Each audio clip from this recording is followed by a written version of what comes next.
Welcome to the Learning Pines YouTube. We hope this video helps.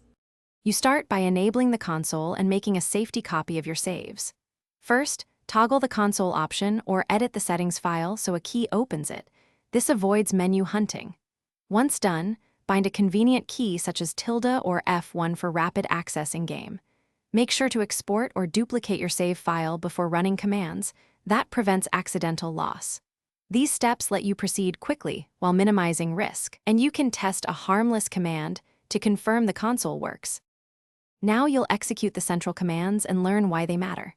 You type repair or spawn with exact syntax. This repairs cars or grants parts instantly, which saves time during rebuilds. Once done, apply small numeric values first, like 0. 5 to test fuel or 5 for cash increments, so you don't break progression. Also remember to save and reload after each major change. That gives you a stable checkpoint. By iterating in small steps, you understand consequences and avoid irreversible mistakes. Finish by locking in your changes and validating stability. Save a fresh slot after confirming the car and game behave normally. Test driving checks physics and UI.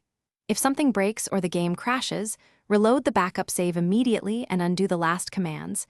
Many consoles support reverse or clear commands. Make a short log of commands you used so replication or rollback is simple later. One helpful tip: if persistent bugs appear, restart the game before reapplying commands to clear transient. Thanks for watching. Consider subscribing if we helped you.